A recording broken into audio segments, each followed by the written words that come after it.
Alors, le titre du message aujourd'hui, c'est la naissance du grand berger. La naissance du grand berger. Parce que bien sûr, la semaine prochaine, c'est Noël. On célèbre la naissance de Jésus-Christ. Et donc, c'est vendredi prochain. Et donc, je voulais écrire un message sur célébrer justement la naissance de Jésus-Christ et le fait que Jésus-Christ est le grand berger. Dans Hébreux chapitre 13, verset 20, je vais simplement le mentionner, il est dit « Or que le Dieu de paix, qui a ramené d'entre les morts notre Seigneur Jésus, ce grand berger des moutons, par le sang de l'alliance sans fin. » Donc on voit que Dieu a ramené Jésus-Christ d'entre les morts, et il est dit « ce grand berger des moutons » ou des brebis, parce que Jésus-Christ est le grand berger. Et donc on va voir dans ce message plusieurs passages qui parlent du fait que Jésus-Christ est le berger. Donc dans Luc chapitre 2, on va lire un peu l'histoire de la naissance de Jésus-Christ. Pour célébrer Noël, c'est vraiment un chapitre privilégié, Luc chapitre 2. On va lire des versets 6 à 20 pour bien situer le contexte, et après on va revenir sur certains versets. Donc, Luc chapitre 2, verset 6, qui nous dit « Et ce fut ainsi, pendant qu'ils étaient là, que les jours où elle devait accoucher furent accomplis. » Donc en parlant de la Vierge Marie. « Et elle mit au monde son fils premier-né, donc Jésus-Christ, et l'emmaillota, et le coucha dans une crèche, parce qu'il n'y avait pas de place pour eux dans l'hôtellerie. » Verset 8. « Et il y avait dans la même province des bergers restant dans les champs, et veillant leurs troupeaux pendant la nuit. Et voici, l'ange du Seigneur vint sur eux, et la gloire du Seigneur resplendit tout autour d'eux, et ils eurent grande peur.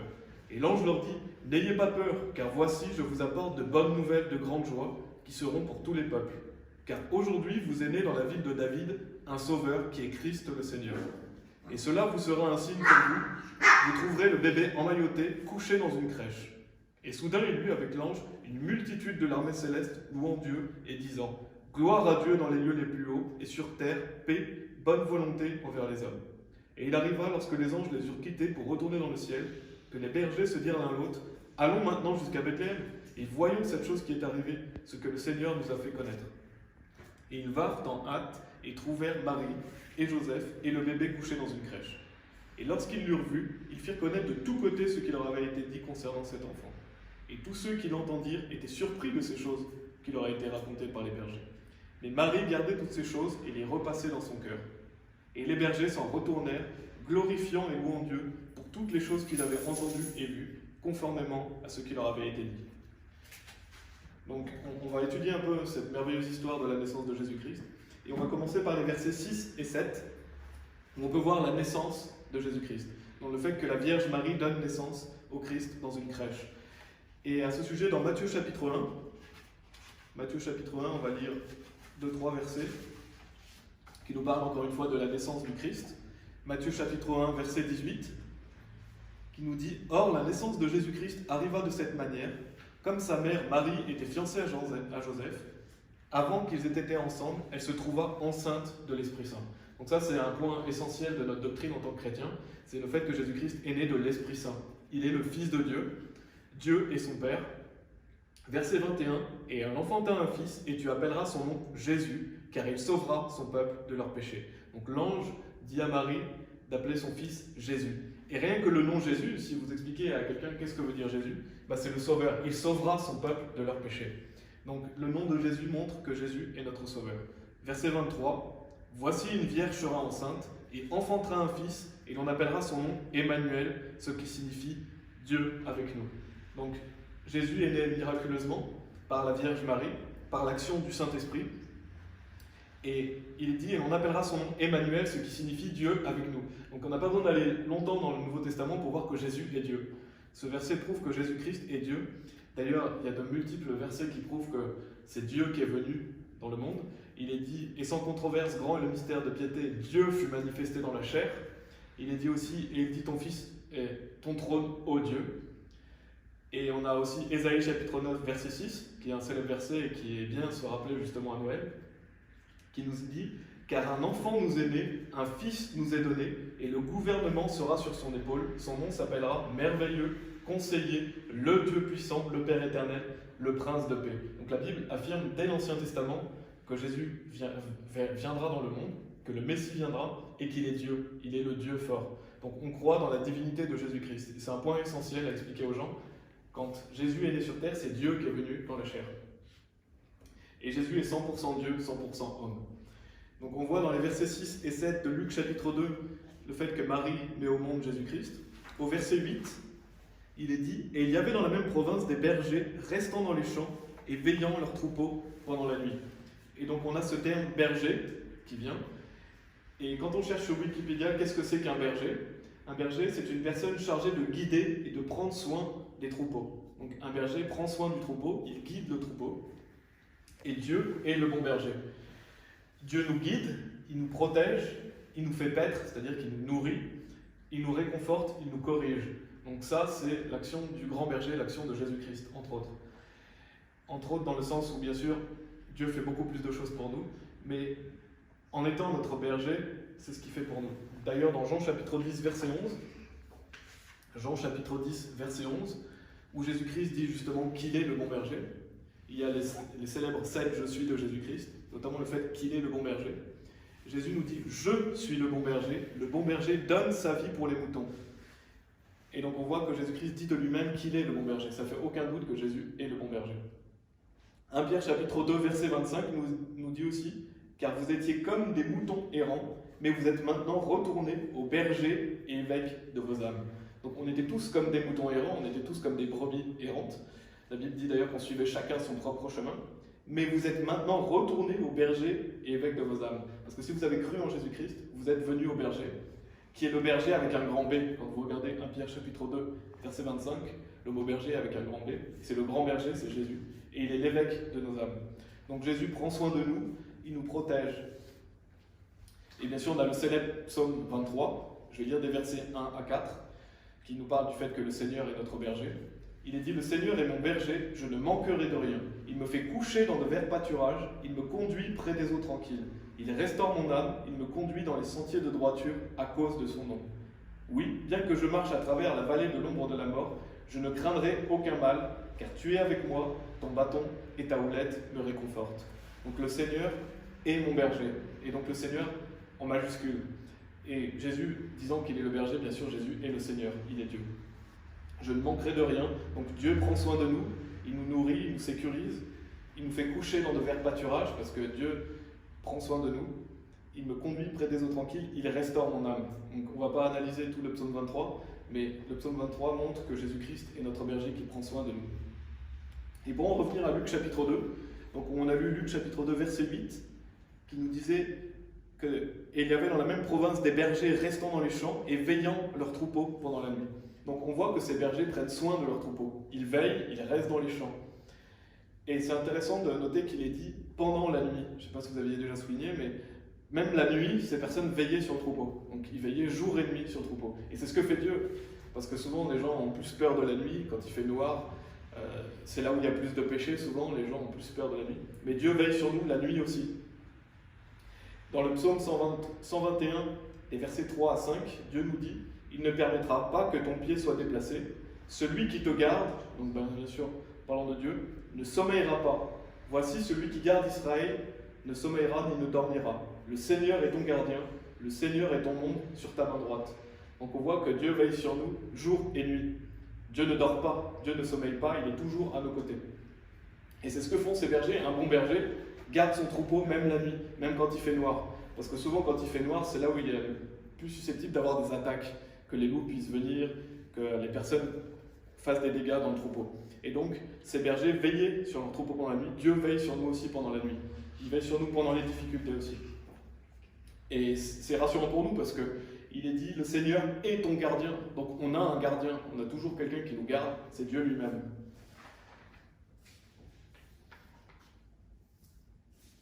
Donc Dieu nous protège, Dieu nous guide, et il nous protège des attaques. D'ailleurs dans le psaume 23, verset 4, que j'avais lu, il est dit « Oui, bien que je marche à travers la vallée de l'ombre de la mort, je ne craindrai aucun mal, car tu es avec moi, ton bâton et ta houlette me réconfortent. » Donc Dieu nous protège des attaques comme les bergers protègent le troupeau des attaques des loups ou des attaques des personnes.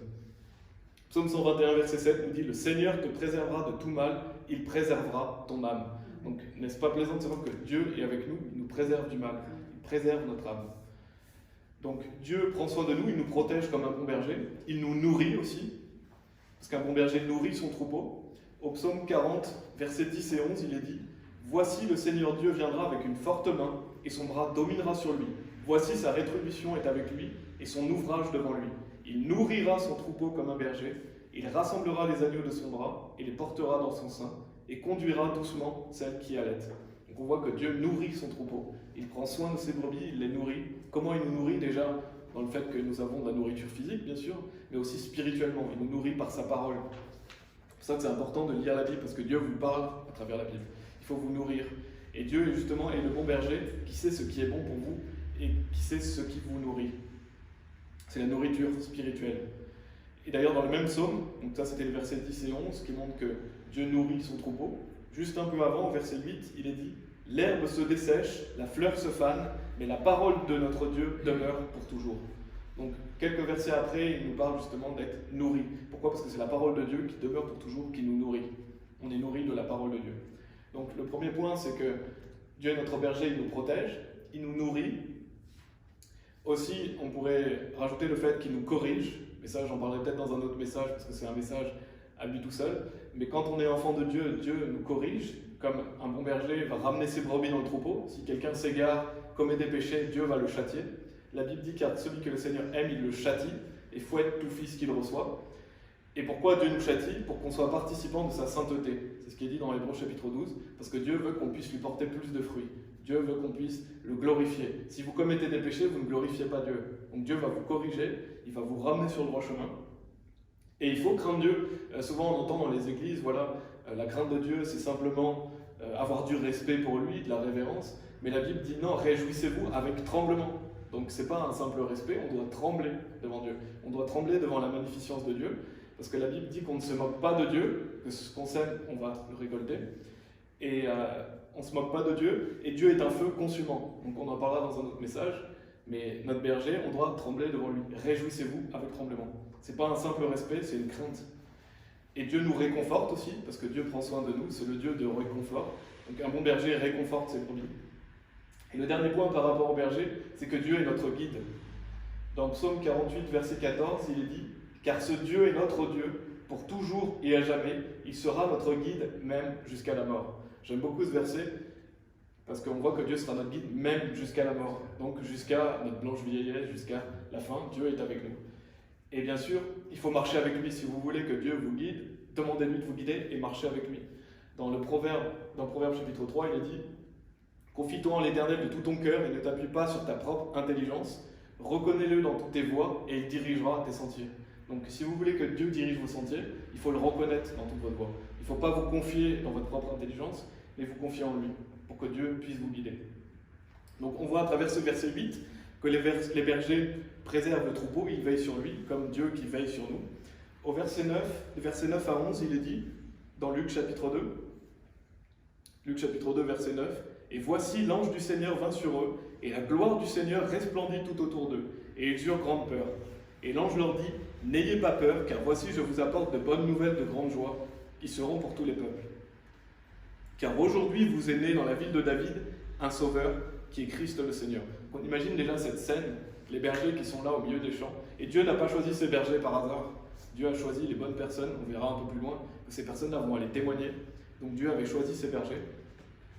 Imaginez voir la gloire du Seigneur tout autour d'eux, alors qu'ils étaient dans les champs, c'est des bergers qui s'occupent des troupeaux. Et ils voient un ange, et l'ange leur dit justement, « N'ayez pas peur, car voici je vous apporte de bonnes nouvelles de grande joie, qui seront pour tous les peuples. » Donc ces bonnes nouvelles de grande joie, c'est quoi? C'est la naissance de Jésus-Christ. Car aujourd'hui vous est né dans la ville de David un sauveur qui est Christ le Seigneur. Bien sûr, l'évangile c'est la bonne nouvelle. Et pourquoi c'est une grande joie? C'est parce que Jésus est venu dans le monde, il est venu nous sauver. La grande joie, c'est qu'on peut être pardonné gratuitement de ses péchés par la venue de Jésus-Christ. Qu'on puisse aller au paradis.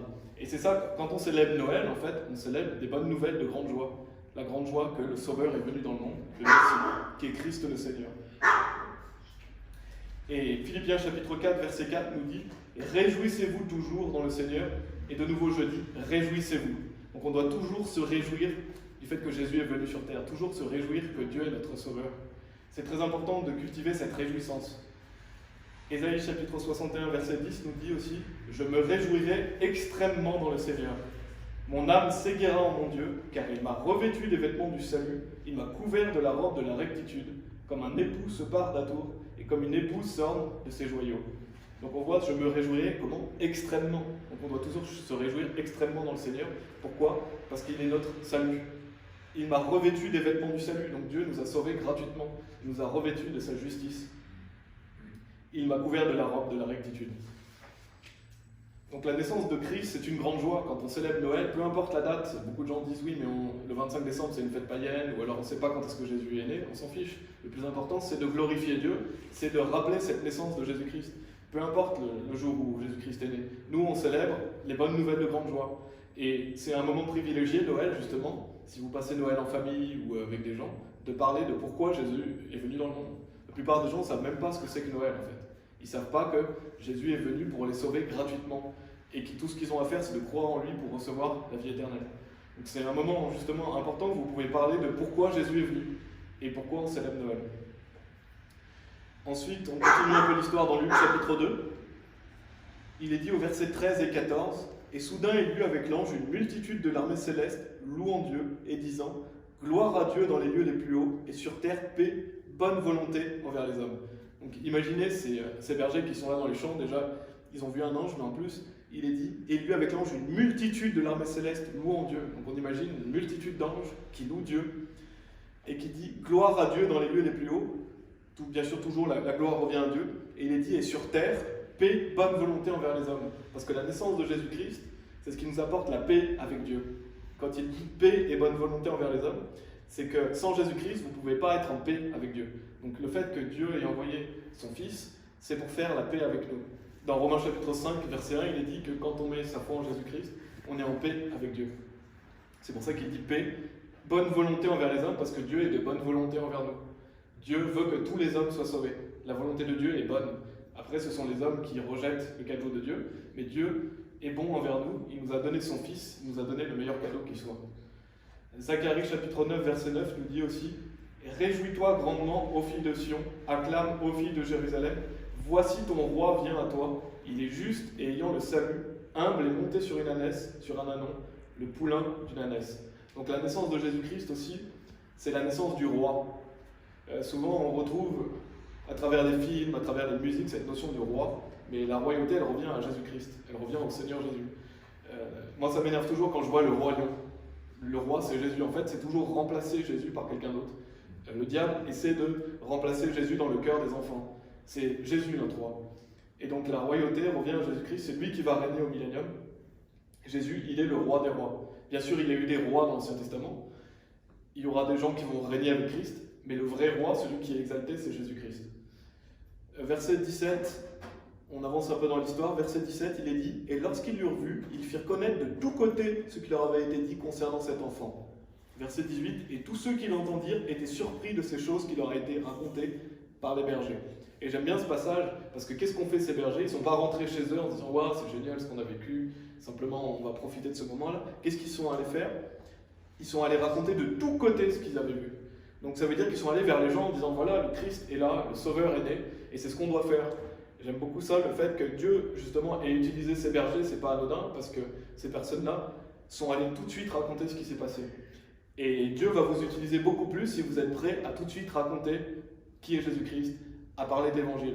En fait, si vous voulez être utilisé par Dieu, si vous voulez faire des grandes choses par Dieu, soyez prêts à toujours parler de lui.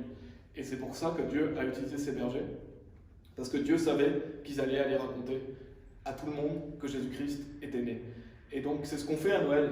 L'objectif de Noël, l'objectif pour nous, c'est d'aller raconter à tout le monde, voilà pourquoi Jésus-Christ est né, et donner l'évangile aux personnes.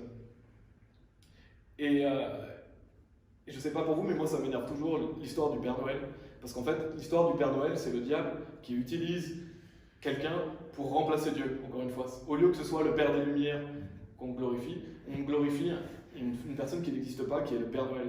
Et les enfants regardent au Père Noël au lieu de regarder à Dieu. Et en plus, non seulement ça, mais en plus, ça apprend un salut par les œuvres aux enfants. Parce qu'on leur fait croire qu'on doit mériter des cadeaux. Je ne sais pas si vous saviez, mais on dit voilà, le Père Noël va te donner tel cadeau en fonction de tes bonnes œuvres. Alors qu'un cadeau, ça ne se mérite pas. Et donc, le diable utilise le Père Noël pour justement brainwasher les enfants, pour leur faire croire qu'on doit mériter le paradis, on doit mériter les cadeaux. Alors que justement, un cadeau, ça ne se mérite pas. Un cadeau, ça se reçoit gratuitement. Et Dieu, justement, n'est pas comme ce faux Père Noël. Lui, il donne gratuitement. Il ne va pas vous demander de faire des bonnes actions, il ne va pas vous demander d'être bon, il vous demande simplement de croire en lui. Et c'est pour ça que je déteste le Père Noël, c'est parce qu'il prend la place de Dieu, et en plus de ça, il enseigne aux enfants qu'on doit mériter quelque chose qu'on ne mérite pas. Et d'ailleurs, Jacques chapitre 1, verset 17, j'aime beaucoup ce verset, c'est un verset qu'il faut souvent se rappeler quand vous avez quelque chose de bon qui vous arrive, que Dieu est derrière tout cela. Il est dit « Tout bon don et tout don parfait est d'en haut et descend du Père des Lumières, avec lequel il n'y a ni variabilité, ni ombre d'une inflexion. » Donc toutes les bonnes choses qui vous arrivent dans notre vie, tous les dons parfaits, ça vient toujours de Dieu. Il faut toujours glorifier Dieu. Ça descend du Père des Lumières. Donc ça ne descend pas du Père Noël, ça descend du Père des Lumières. Ça descend de Dieu. C'est lui qu'on doit glorifier, avec lequel il n'y a ni variabilité, ni ombre d'une affection, parce que Dieu est parfait. Donc profitons de ce moment de Noël pour parler de Dieu, et faisons comme il est dit dans Luc chapitre 2, verset 11, pour conclure ce message. Luc chapitre 2, verset 11, qu'est-ce qu'on doit dire aux gens ? Car aujourd'hui vous est né dans la ville de David un sauveur, qui est Christ le Seigneur. Donc c'est pour toutes les générations, Jésus-Christ est venu une seule fois. Annonçons aux gens que le Sauveur est né dans le monde, que Christ le Seigneur est venu, et qu'ils peuvent être sauvés gratuitement. En fait, il n'y a pas de meilleur cadeau de Noël que de recevoir gratuitement la vie éternelle. Et il n'y a pas de meilleur cadeau à faire aux autres que leur parler de Jésus-Christ. Voilà, que Dieu soit loué.